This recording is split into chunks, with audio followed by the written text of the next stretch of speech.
안녕하세요. 캐나다에서 온 김예지입니다. 친구는 제 삶의 즐거움이었고 제 삶의 이유였어요. 저는 친구와의 우정에 살고 우정에 죽는 사람이었는데요. 하지만 친구를 좋아하는 만큼 그 사이에서의 갈등도 심했습니다. 하지만 부활하신 예수님을 만나 그 갈등을 완전히 해결하고 기쁘게 살게 된 이야기를 나누려고 합니다. 저는 항상 많은 친구들에게 둘러싸여 있었어요.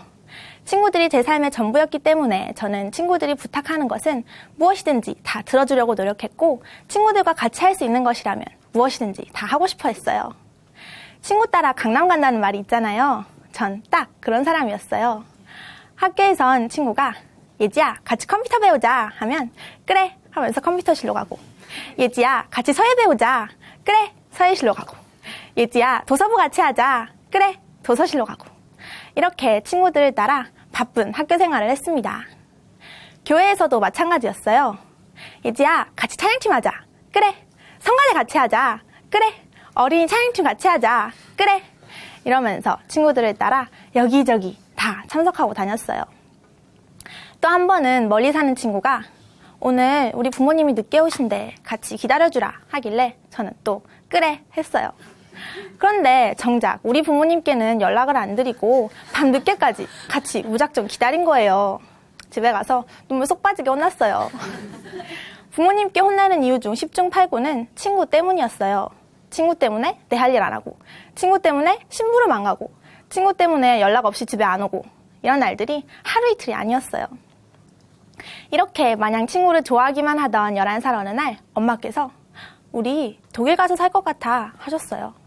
이때 제 머릿속을 스친 생각은 학교 걱정도 공부 걱정도 언어 걱정도 아닌 친구들이었어요.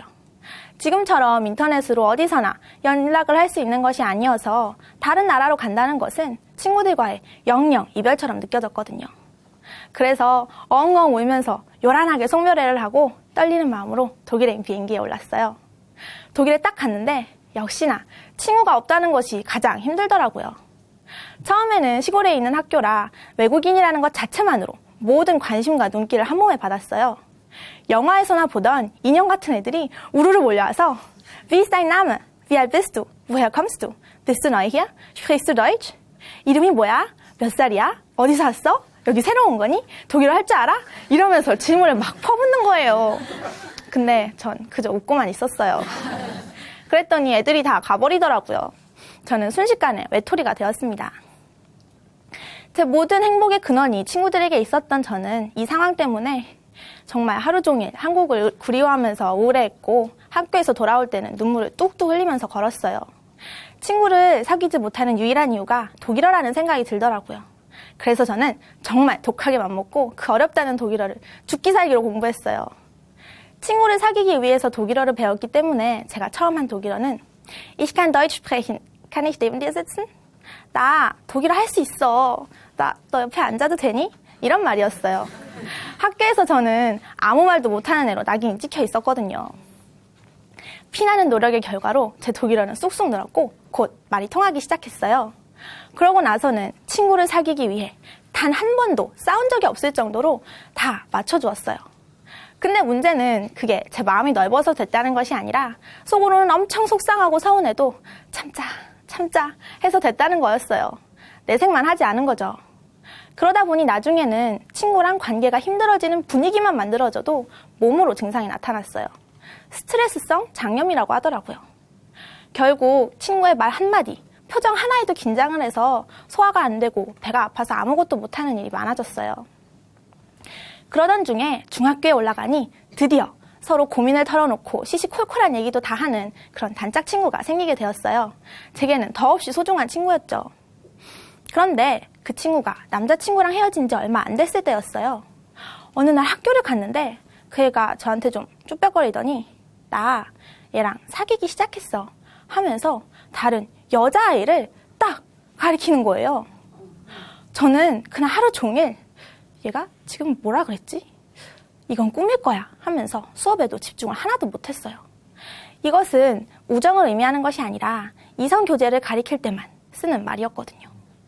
이건 제가 지금까지 겪었던 친구 사이의 어떤 갈등과도 비교할 수 없을 만큼 큰 충격이었어요. 왜냐면 저는 한국에서 태어나 자라면서 많은 친구들을 만났지만 동성애는 보지도 들어보지도 상상조차 해보지도 못한 것이었거든요. 독일에서 음식 문화, 어른들에게 존댓말 안 하는 것, 다른 학교 시스템 등 정말 많은 부분에서 문화 충격이 있었지만 동성애는 완전 다른 차원이었어요. 게다가 기독교 집안에서 자란 저는 이 상황이 더 받아들이기 힘들었어요. 한국인으로서도 신앙인으로서도 이것이 저에겐 가장 큰 충격이었어요. 하지만 친구를 잃을까 하는 두려움 때문에 저는 아무 내색도 하지 못했어요. 속으로는 안절부절 못하면서 안 되는데 헤어지면 좋겠다 하다가도 우리 싸웠어 헤어질 것 같아 하면 저도 모르게 아니야 많이 힘들지? 그래도 괜찮을 거야 하면서 위로를 하고 있는 거예요. 이런 제 이중적인 모습 때문에 날이 갈수록 제 머릿속은 복잡해지기 시작했어요. 이건 분명 옳은 것은 아니라는 생각은 하는데 아무런 내색도 할 수 없는 이 애매한 입장이 굉장히 불편하더라고요. 괜찮은 것이라고 인정해버리기는 내 마음이 따라주지 않고 또 지금까지 자라면서 생긴 신앙적 가치관과도 맞지 않고 그렇다고 아니라고 솔직하게 말하지는 절대 못하겠고 이 사이에서 정말 미치겠더라고요. 속만 타들어가는 거예요.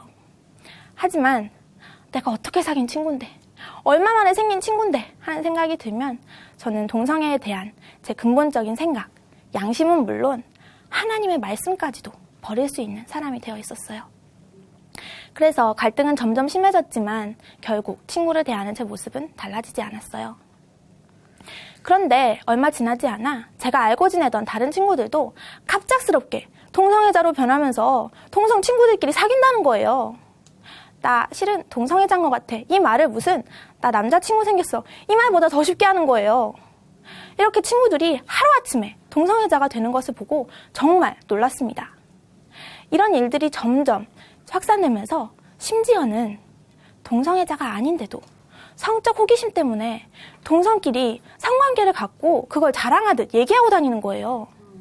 그리고 그런 경험을 안 해본 애들을 좀 무시하는 정말 이상한 분위기가 되더라고요.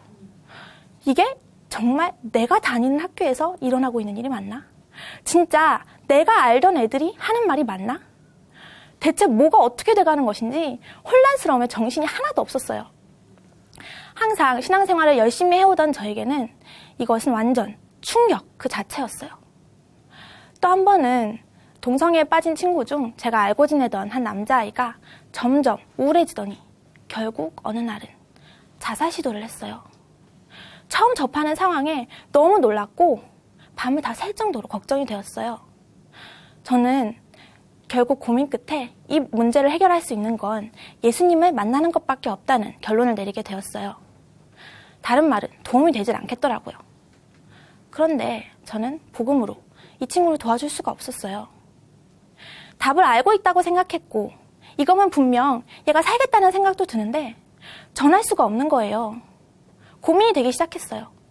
지금 당장 죽으려는 애한테 뭘, 어디서부터, 어떻게 설명을 해야 되지? 참 답답하더라고요. 정말 실제적인 문제 앞에서 저는 알고 있다고 생각했던 예수님을 믿는 게 뭔지 너무 애매하다는 생각이 들었어요. 이렇게 복음에 대해 고민을 하던 중 엄마의 권유로 춘천 한마음교회에 가게 되었어요. 저는 지금까지 친구와의 관계와 부딪혔을 때 하나님의 말씀에만 순종하는 것이 어렵게만 느껴지고 또 예수님을 믿는 것 자체가 복잡해서 답답해하고 있었잖아요. 그런데 여기서는 자꾸 믿는 게 쉽다고 하시는 거예요. 목사님께서는 이 복음을 들은 여러분은 수지 맞은 거예요. 예수님을 믿는 건 정말 너무도 쉬운 거예요. 예수님을 주인으로 믿으면 신바람 나게 살 수 있는 거예요. 라고 계속 말씀하셨어요. 예수님께서 성경에 예언되어 있는 대로 죽으시고 부활하셨다고. 그것이 예수님께서 하나님이신 증거라고 말씀하시더라고요. 그러면서 계속 쉽다고 하셨어요. 저는 쉽다라는 것이 정말 이해가 되지 않았어요. 저에게 예수님을 믿는 건 쉽긴커녕 점점 커져가는 짐이었고 풀리지 않는 수수께끼 같은 것이었거든요. 그러던 어느 날 한 언니가 복음은 진짜 쉽다. 하나님은 부활을 통해서 누구나 다 믿을 수 있게 해놓으셨다. 라고 하는데 속으로 탄성을 질렀어요. 아, 정말 하나님께서 모든 사람이 구원에 이르기를 원하시는 분이시라면 복음은 세상에서 가장 쉬운 것이어야 되는구나. 가장 쉬운 방법으로 모든 사람이 믿을 수 있는 하나님의 방법이라는 것이 있었구나. 이제 알겠더라고요.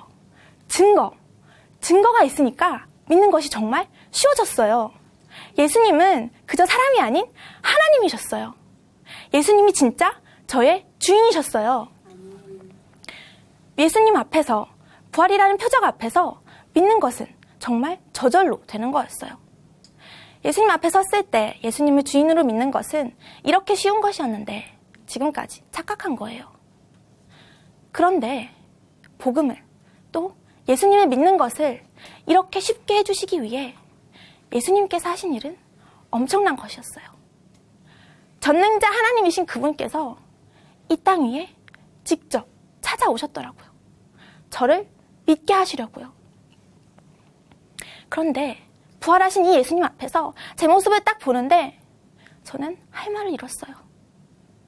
전능자 앞에서 하나님 말씀이 틀렸다고, 나에게는 친구가 더 중요하다고 하는 내 생각, 내 감정이 더 옳다고 바락바락 대들고 우기고 있는 마귀와 조금도 다를 것이 없는 모습이었어요.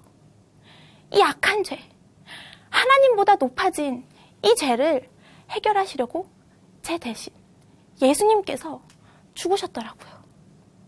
그리고 부활로 보여주신 거예요. 내가 너의 진짜 주인이다. 너의 죄, 나의 죽음으로 다 해결했으니 이제 너는 나를 믿기만 해라. 부활은 예수님의 하나님이심과 주인 되심을 만방에 알리는 확증이었어요. 하나님이신 예수님, 이분이 정말 저의 주인이셨어요. 그런데 너무도 마땅히 제 마음에 주인 자리에 계셔야 할 이 예수님께서는 제 마음에 보이지가 않는 거예요. 그동안 믿는다고 하면서도 제 마음에는 결국 제가 주인이었던 거예요. 제가 예수님을 믿지 않고 있었던 거예요. 정작 하나님의 말씀대로는 믿어보려고 하지도 않고는 이미 모든 것을 남김없이 다 주신 그분 앞에서 왜 이렇게 어렵냐고, 난 이걸로 부족하다고 하고 있었어요. 예수님께서는 저의 주인이 되어주시기 위해 목숨을 버리셨는데도 제 마음은 예수님이 아닌 나로 가득 차 있었어요. 정말 충격이었어요. 부활이라는 명백한 표적, 예수님께서 하나님이시라는 이 사실 앞에 드디어 고백하게 되었습니다. 하나님, 잘못했어요. 하나님, 잘못했어요. 이제 다시는 예수님을 믿지 않는 이 무서운 죄를 짓지 않겠습니다. 이제는 믿습니다. 오로지 예수님만 저의 주인이십니다. 그러자 제 삶에 변화가 나타나기 시작했어요. 전에는 말씀과 삶이 계속 부딪히기만 해서 마음이 지쳐갔어요. 따라오지 않는 삶과 말씀을 지켜야 한다는 의무감 사이에서 괴로워하는 시간도 많았고요. 하지만 부활이라는 증거를 통해서 성경이 하나님의 말씀이라는 것이 증명이 되니 이제는 무조건 아멘 할 수 있게 되었어요. 모든 말씀에 이제는 순종할 수 있게 되었다는 이 꿈만 같은 사실에 말씀 듣는 것이 정말 즐거워졌습니다. 전능자 하나님이신 예수님께서 나의 주인이시라는 사실, 예수님 안에서 나는 완전한 새로운 피조물이라는 사실, 이 말씀에 아멘 할 수 있게 되었다는 것은 정말 감당할 수 없을 만큼 기뻤어요. 내 상황이나 감정이 아무리 변해도 예수님을 믿는 이 확신은 절대 흔들리지 않을 수 있다는 사실은 감격 그 자체였어요. 드디어 목사님께서 말씀하신 신바람 나는 삶이 시작되었어요. 신앙에 대한 모든 고민과 의문점이 시원하게 단방에 해결이 되었습니다. 그 후로 아빠를 따라 독일로 간 지 7년 뒤에 우리 가족은 다시 다른 나라인 캐나다로 가게 되었어요. 아는 친구 하나 없고 언어도 부족한 상황은 독일로 갔을 때와 똑같았어요. 하지만 저는 완전 다른 사람이 되어 있었습니다. 제 삶의 모든 행동과 판단이 오로지 친구 관계에만 따라 결정이 되었던 전과는 달리 오직 하나님의 말씀만 저의 모든 것을 결정하게 되었거든요. 캐나다로 간 것은 이제 영어를 배워야 한다는 것이었어요. 독일에서처럼 똑같이 새로운 언어를 배워야 하는 상황이었지만 이번에는 그 목적이 달랐어요. 저는 영어 공부를 영어 성경을 읽으면서 했고 나중에는 설교를 영어로 번역하면서 문장력을 연습했어요. 기회가 왔을 때 영어 실력이 안 돼서 복음을 못 전하면 안 된다는 심정으로요. 또 캐나다는 독일보다 동성애에 대한 인식이 더 좋더라고요. 독일이 동성애를 인정하고 받아주었다면 캐나다는 동성애를 오히려 더 아름다운 사랑으로 묘사하고 더 추구하는 분위기였거든요. 학교에서도 제 담임 선생님은 동성애자로 이미 파트너와 결혼하신 분이셨고 제 친구 부모님은 동성 커플이셨어요. 학교 조회 시간에도 동성애자들을 지지하고 보호하는 내용을 많이 다루었고요. 그래서 제 친구들은 모두가 다 동성애를 죄라고 하는 기독교를 굉장히 부정적으로 생각하는 분위기였어요. 그러던 어느 날 학교에서 자유주제로 20분간 발표를 하라고 하는 거예요. 저는 이때다 싶었어요. 그리고는 기독교에 대한 잘못된 고정관념과 진짜 신앙의 차이를 말하면서 자연스레 반 전체에게 복음을 전할 기회로 삼았습니다. 준비를 하면서 정말 간절히 기도하게 되었어요. 왜냐하면 그 과목은 그 동성애자이신 선생님 반이었고 청중은 모두가 다 동성애자들을 위한 클럽에 가입한 아이들이었거든요. 그래서 평소에도 기독교에 대한 부정적인 얘기를 일상적으로 하는 선생님과 아이들이었어요. 저는 학교에 가서는 Gospel is all about repenting the basic sin and about believing in the resurrected Jesus Christ as my Lord. 복음은 근원적인 죄를 회개하고 부활하신 예수님을 주인으로 믿는 것입니다. 라고 반 전체 앞에 서서 당당히 말할 수 있게 되었습니다. 사실 엄청난 각오를 하고 발표를 했는데요. 의외로 잘 듣더라고요. 점수도 잘 받았어요. 또 자살하려던 친구에게도 아무 말 못했던 제가 이제는 친구들에게도 쉽고 명쾌하고 능력 있는 복음을 전할 수 있는 사람이 되었습니다. 복음 이야기를 꺼내면 분위기가 어색해지고 관계가 껄끄러워질 것을 알면서도 말이에요. 한 번은 한 친구에게 복음을 전하게 되었어요. 설교 시간에는 사경을 헤매들 의식이 없다가도 목사님께서 축도를 마치시고 아멘 하시는 순간 확 살아나서 우렁찬 목소리로 밥 먹자 하며 식당으로 가던 친구였어요. 또 노는 것을 정말 좋아해서 친구들과 어울리던 일도 참 잦았어요. 유난히 친구들의 모든 것을 받아주고 굉장히 개방적인 친구여서 동성애에 있어서도 당연히 죄라는 생각은 조금도 하지 않았어요. 언제 복음을 전할 수 있을까 계속 기도하던 중 얘가 절 집으로 초대하는 거예요. 하룻밤 자고 가라고요. 저는 이게 웬 떡이냐 싶었어요. 뜻밖에도 복음을 말하자마자 그 친구는 너무 믿고 싶은데 사실 정말 믿고 싶은데 너무 어려워. 나도 이렇게 살고 싶지 않은데 너무 힘들어 하면서 막 우는 거예요. 저는 하나님께서는 우리에게 부활이라는 증거를 주셨어. 그래서 예수님을 하나님으로 믿을 수 있는 거야. 그 증거를 보고 회개하고 예수님을 믿으면 되는 거야 하면서 복음을 나누었어요. 그런데 이 친구가 더 많이 울면서 이제 알겠어.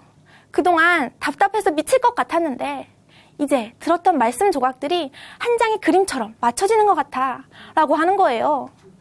그날 밤 저희 둘은 너무 기뻐서 밤을 꼬박 샜습니다. 그 뒤로 그 친구는 완전 딴 사람이 되었어요. 이제는 예배 시간에 무섭게 집중해요. 또 우렁찬 목소리로 아멘, 주여를 외칩니다. 또 하나님의 말씀을 절대 기준으로 삼고 이제는 지금도 저와 함께 매일 새벽을 깨우며 동성애에 빠진 친구들을 위해 눈물로 기도하는 정말 든든한 동역자가 되었어요.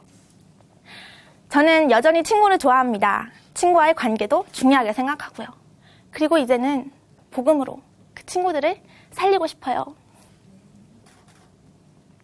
전에는 어떻게 하면 친구랑 더 많이 친해져서 더 많은 것을 같이 할 수 있을까 하는 생각만 했는데요. 지금은 어떻게 하면 친구에게 복음을 전할 수 있을까 하는 생각을 해요. 전에는 친구 관계에 따라 저의 모든 기분이 좌우되었는데요. 이제는 하나님께서 주신 증거, 부활에 근거한 믿음으로 어떤 친구 관계도 아무리 큰 문화 충격도 예수님으로 인한 기쁨과 평강은 절대 흔들 수 없습니다. 앞으로도 보내주신 곳에서 복음을 전하며 하나님을 기쁘시게 해드리는 삶을 살겠습니다. 감사합니다.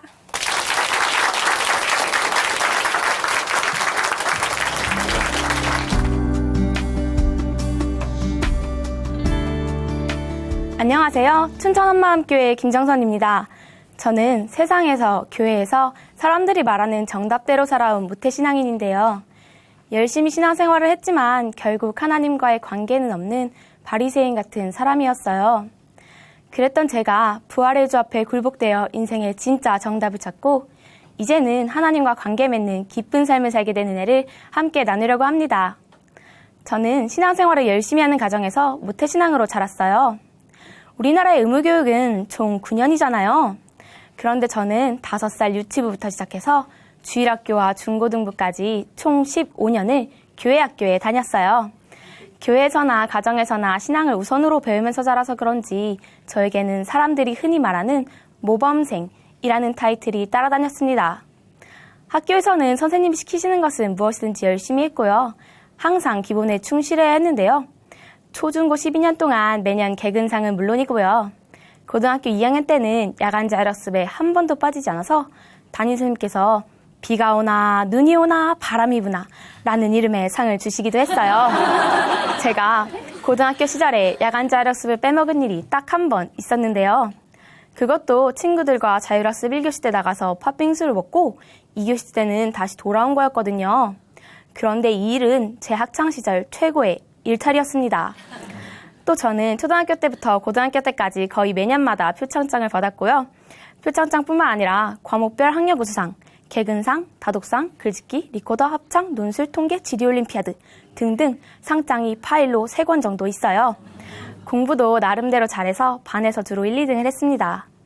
이런 저에게는 어디를 가든지 사람들의 칭찬과 인정이 따라왔고요. 그러다 보니까 싫은 소리를 조금이라도 듣게 되면 겉으로는 아닌 척했지만 마음에서는 거부감이 들었고 나중에는 사람들의 인정을 받는 것이 당연하게 느껴지더라고요. 초등학교 때 일 중에서 아직도 기억나는 일이 있는데요. 담임선생님께서 어디를 갔다 오신다고 하시면서 조용히 있으라고 한마디라도 하면 혼난다고 신신당부를 하셨어요. 그래서 저는 한마디도 하지 않고 조용히 앉아 있었는데요. 갑자기 누군가가 음악 시간에 배운 노래를 부르기 시작했어요. 저는 저도 모르게 같이 노래를 한두 번 부르고 말았습니다. 교실 분위기는 평소보다 조용하긴 했지만 아이들은 어느새 그렇게 떠들고 있었어요. 그러다가 선생님께서 올라오셨는데요. 진짜 그러실 줄은 몰랐는데 한마디라도 했던 사람 다 나오라고 하시는 거예요. 반 아이들은 전체가 침묵이었어요. 그런데 그냥 시끄럽게 떠든 사람 나오라고 하셨으면 안 나갔을 텐데 저는 한마디라도 했던 사람이었기 때문에 나가지 않을 수가 없었어요. 저는 결국 1시간 내내 벌을 받아야만 했습니다. 그때 그중에 가장 시끄러웠던 아이가 뻔뻔하게 저를 보면서 비웃는데 뭐 저런 애가 다 있나 정말 화가 치밀어 올랐어요. 아니 왜 저런 애는 저렇게 멀쩡하게 앉아있고 난 벌을 받아야 하는지 도대체 이해가 안 되고 정말 억울하더라고요. 시키는 것은 그대로 하고 뭐든지 정석대로 행동하려는 저의 모습은 교회에서도 마찬가지였어요. 교회에서라는 것은 무엇이든지 열심히 했고 다른 사람들의 인정을 받는 신앙생활을 했습니다. 교회 학교에 15년 동안이나 다니면서도 예배를 빠졌던 기억은 거의 없고요. 주일학교에서 암송대회가 있으면 집에서 열심히 암송을 해갔어요. 그래서 수십 구절 되는 암송 구절을 줄줄 외워서 1등을 하기도 했습니다. 이뿐만 아니라 어른들이 드리는 예배에도 전부 참석을 했어요. 스피커 때문에 귀가 터질 것 같은 앞자리에서 예배가 늦게 끝나도 항상 끝까지 앉아 있었어요. 또 중고등부 찬양팀에 들어가서 토요일 밤 늦게까지 연습을 하기도 했고요. 매주 일요일 아침에는 항상 6시부터 일어나서 연습을 하러 교회에 갔어요. 일요일 하루는 아침 7시부터 오후 5시 정도까지 10시간 이상을 거의 교회에서 살다시피 했습니다. 그런데 사실 이런 삶을 사는 이유는 특별한 것이 없었어요. 하나님을 기쁘시게 하기 위해서라기보다는 그냥 저에게는 이렇게 사는 것이 너무나 자연스러운 삶이었고 이렇게 살지 않는 것이 비정상적인 삶인 것 같았거든요. 고등학교 1학년 말부터는 교회 언니와 친구와 함께 학교에서 작은 교회 예배를 드리기 시작했는데요. 처음에는 우리끼리 시작한 예배였는데 어느새 15명 정도가 모여서 예배를 드리기도 했어요. 보충 수업까지 끝나면 바로 예배 장소로 뛰어가서 예배를 드리고 저녁밥은 10분 만에 흡입하고 또 바로 다시 자율학습을 하러 뛰어 올라가는 생활은 고3 때도 변함이 없었어요. 또 예배뿐만이 아니라 20분이 주어진 청소 시간에도 청소를 빨리 끝내고 뛰어가서 매일매일 모여서 학교를 위해 기도하는 고등학교 시절을 보냈습니다. 중고등부 부장선생님께서는 항상 우리 학교 작은 교회를 말씀하시면서 학교 복음화의 모델로 제시해 주시기도 했는데요. 그렇게 칭찬해주고 인정해주는 사람이 있으면 겉으로는 별거 아니라고 했지만 속으로는 마음이 뿌듯하더라고요. 이렇게 저는 신앙생활에 많은 것을 투자하면서도 이런저런 생활에 대해 불만을 가져본 적도 힘들다고 생각한 적도 없었어요. 예수님을 믿는 사람에게 이런 삶은 당연한 것이라고 생각했기 때문에 그렇게 애를 쓰지 않아도 이런 삶을 충분히 감당할 수 있었고요. 하나님의 일을 열심히 하면서 사람들의 인정을 받는 그런 제 모습에 만족하면서 살았습니다. 또 교회에서 듣는 말씀에도 마음에 걸림이 되는 것 하나 없이 다 아멘 아멘 했어요. 특별히 마음에 부딪히는 말씀도 없었고요. 말씀에 대해서 별다른 고민도 하지 않았습니다. 그런데 그랬던 제가 대학생이 되어 한마음교회에서 운영하는 기숙사에 살게 되면서 자연스럽게 같이 사는 언니들의 모습을 보게 되었어요. 언니들은 예배가 끝나면 말씀을 서로 나누고 고민하고 의뢰하고 해결받고 하면서 하나님 말씀에 대해 반응을 하더라고요.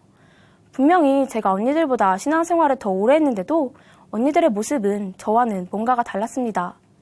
어느 순간 나도 말씀을 모르는 건 아닌데 왜 나에게는 저런 감격이 없는 걸까 하는 생각이 들었어요. 그러면서 제 신앙생활을 돌아보게 되었는데요. 말씀에 대한 진지한 고민이 전혀 없고 반복해서 죄를 짓는데 무감각하고 기도 시간에도 거의 혼수 상태로 졸다가 끝나는 등 문제들이 보이기 시작했어요. 그런데 더 큰 문제는 이런 문제점을 가지고도 하나님 앞에 한 번도 의뢰하지 않았다는 것이었어요. 또 저는 사람들이 보기에는 착하고 올바른 사람이었지만 마음 중심을 보시는 하나님께는 아니라는 것이 보이기 시작했어요.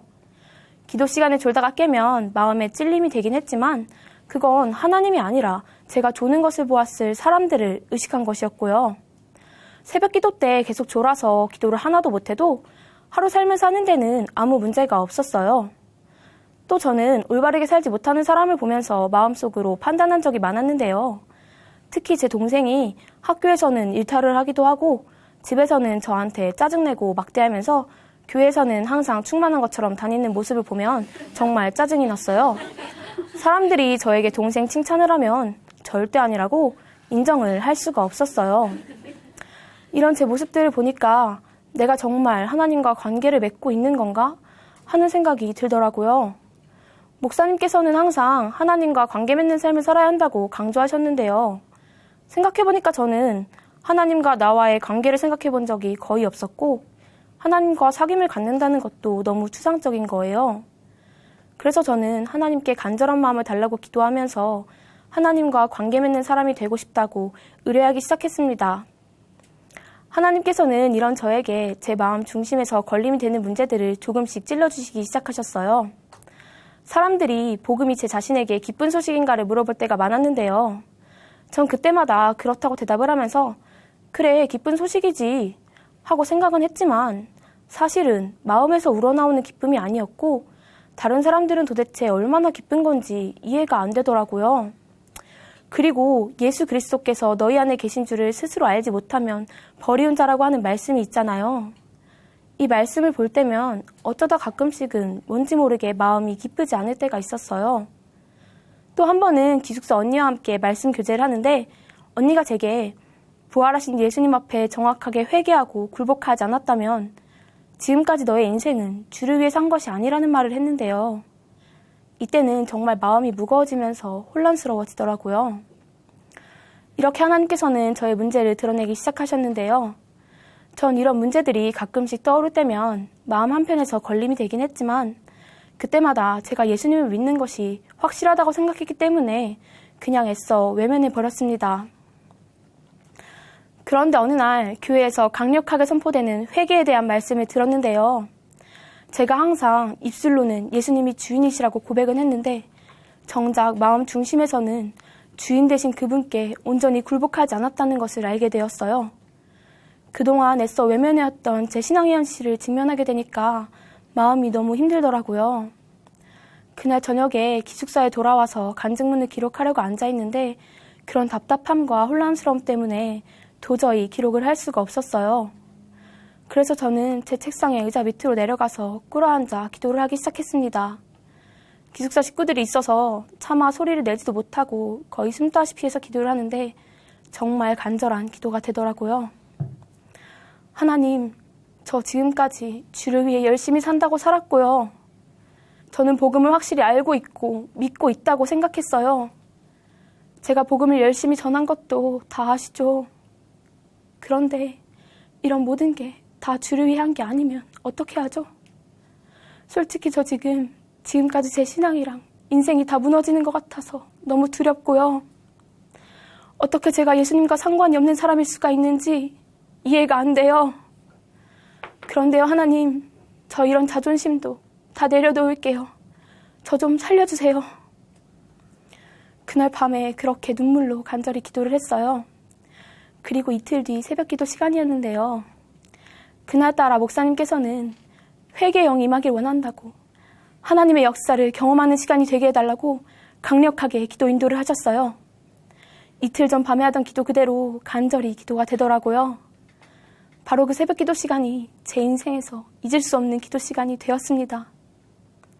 기도를 하면서 제가 지금까지 어떻게 살았는지 보이기 시작하는데 하나님 앞에 그대로 엎드려질 수밖에 없었어요. 저는 지금까지 살면서 항상 사람들의 인정을 받았기 때문에 그런 제 자신이 틀렸다고 생각해 본 적이 거의 없었고요. 항상 제 가치관이 옳다고 믿었어요. 물론 신앙적으로도 별 문제를 느끼지 못했고요. 제가 열심히 사는 것은 다 주를 위한 것이라고 생각했어요. 그런데 저는 그런 제 모습에 만족하면서 하나님을 간절히 찾지 않았고 그건 바로 하나님이 필요 없다고 생각하면서 살았던 것이었습니다. 겉으로는 아니었지만 마음 중심에서는 하나님 말씀이 아니어도 나는 세상의 인정을 받으면서 충분히 잘 살 수 있다고 말하고 있었어요. 하나님이 아니어도 나는 바르게 잘 살고 있다고. 하나님 말씀은 내 삶의 잣대에 굳이 필요가 없다고 생각하면서 살았던 거였어요. 그러면서도 하나님 앞에서는 나는 주를 위해 살고 있다고, 이 정도면 되지 않았냐고 하고 있더라고요. 하나님께서는 다른 것이 아니라 온전한 마음 중심을 원하시는데 저는 그 마음을 드리지 못하고 있었던 거예요.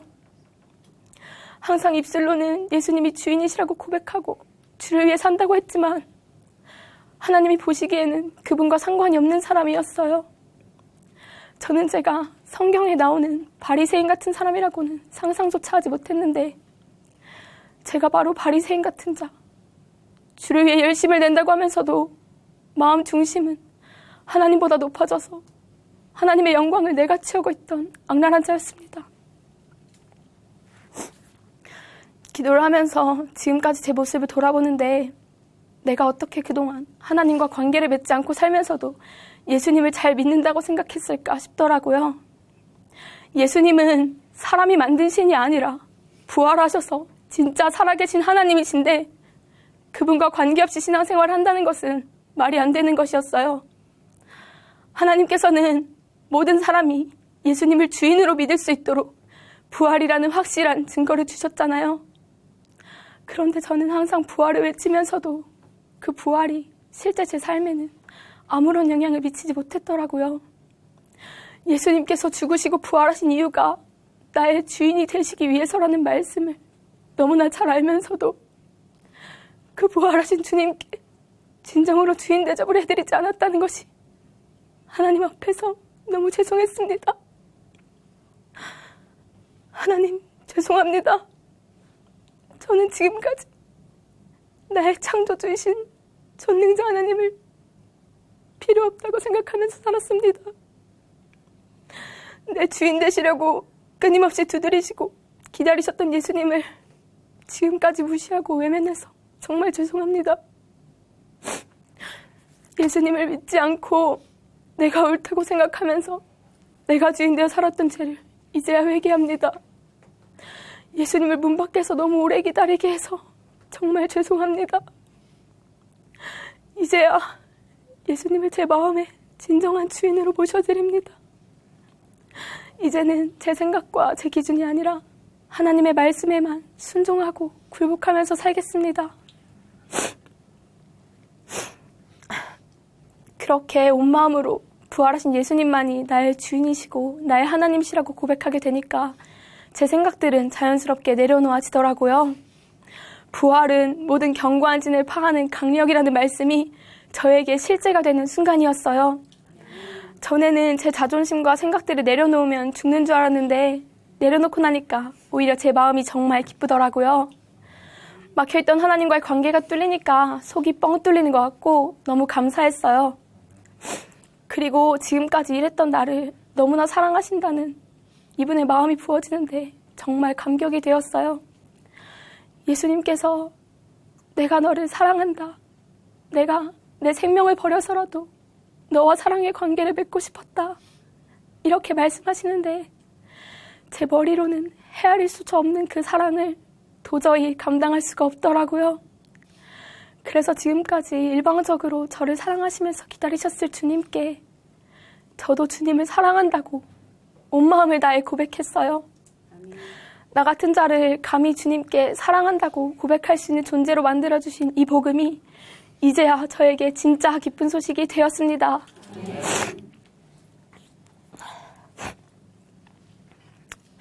이렇게 하나님께서는 하나님과 관계 맺게 해달라는 저의 기도에 응답을 해주셨고 제가 고민했던 문제에 정답을 찾게 해주셨어요. 그리고 제가 마음으로 깨닫게 된 것이 있는데요. 세상에서 아무리 올바르게 살고 정답 인생을 사는 것 같아도 부활하신 예수님께 굴복하지 않은 사람은 인생의 진짜 정답을 찾지 못한 사람이었어요. 신앙생활도 그냥 열심히 하는 것이 중요한 것이 아니라 예수님을 진짜 주인으로 모시고 하나님과 인격적인 관계를 맺는 신앙생활이 되어야 하는 것이더라고요. 사실 저는 예전과 같이 삶과 신앙생활에 최선을 다하면서 정답대로 살려고 하고 있는데요. 이제는 그 정답의 기준이 제 가치관이 아니라 하나님 말씀이 되었어요. 그리고 겉으로 보이는 모습은 비슷하지만 마음의 변화가 생기더라고요. 예전에는 예수님이 내 주인이시라고 고백은 했지만 그 자체로 기쁘고 감사했던 적은 거의 없었거든요. 그런데 요즘은 가만히 앉아있다가도 내 안에 계신 예수님을 생각하면 마음에서 감격이 밀려오기도 하고요. 이제는 말씀을 듣고 그냥 흘려버리는 것이 아니라 제가 보았던 기숙사 언니들의 모습처럼 하나님께서 나에게 하시고 싶은 말씀이 무엇일지 고민하고 의뢰하면서 하나님 말씀에 반응하게 되었어요. 또 예전에는 삶에서 주어진 일을 할 때마다 의무감 때문에 했던 적이 많았거든요. 그런데 이제는 지금 내가 이 일에 최선을 다하는 것이 하나님을 기쁘시게 하는 거라는 생각을 하니까 무엇을 해도 기쁨이 넘치더라고요. 한 영혼을 너무나 사랑하시는 아버지의 마음을 중국인들에게 전해주기 위해서 제가 다니는 중어중문학과에서 열심히 공부하고 있고요. 매주 토요일, 일요일과 방학 때마다 교회 청소를 하는데요. 주님의 몸된 교회 공동체를 위해 일하는 것이니까 작은 일이지만 기쁨 가운데 열심히 청소를 하고 있어요. 그리고 저는 제 모습에 만족하고 살았기 때문에 제가 행복하다고 믿었던 사람인데요. 그냥 말로만 행복한 것이 아니라 진짜 행복을 경험하게 되었어요. 예전엔 항상 졸았던 기도 시간을 통해서 말이에요. 내가 지금 이 자리에서 하나님께 마음껏 의뢰할 수 있는 것 자체가 감사하고 하나님의 은혜와 사랑이 부어지는데 가슴이 벅차고 너무 행복해서 눈물이 멈추지 않더라고요. 그리고 이제는 사람들이 보는 모습을 생각하는 것이 아니라 제가 조금 부족해도 나 자체를 사랑하시는 하나님 앞에 있는 모습 그대로 의뢰할 수 있게 되었어요. 또 예전에 누군가 제게 예수님을 가장 사랑하는 사람이 되고 싶지 않냐고 물어본 적이 있었는데요. 그때는 별 생각이 없어서 대답을 못했었거든요. 그런데 지금은 예수님을 가장 사랑하고 싶고 이분을 정말 기쁘시게 해드리고 싶어요. 저와 깨든지 자든지 항상 함께 살고 싶어 하시는 주님과 동행하면서 매 순간 이분을 기쁘시게 하는 것이 제 소원이 되었습니다. 저는 지금까지 사람들이 보기에 올바른 신앙생활을 하고 정답대로 살면서도 하나님과 상관이 없는 삶을 살았는데요. 제 기준이 아니라 부활하신 예수님을 붙들고 이분의 말씀대로 사는 길이 인생에서 진짜 정답대로 사는 길이라는 것을 알았어요. 그리고 항상 사람들에게 세상에서 원하는 정답을 주장했던 제가 이제는 인생의 진짜 정답을 온 마음을 다해 이야기해주고 있습니다. 예수님이 부활하셨다고, 이분이 진짜 살아계신 하나님이시라고, 이분을 주인으로 믿으면 최고의 축복된 삶을 살 수 있다고 말이에요. 제가 사는 이유는 아직 인생의 정답을 찾지 못한 사람들에게 이렇게 인생의 진짜 정답이신 예수님을 전하는 것입니다. 하나님께서 기뻐하시는 이 일에 제 인생 전부를 드리겠습니다. 감사합니다.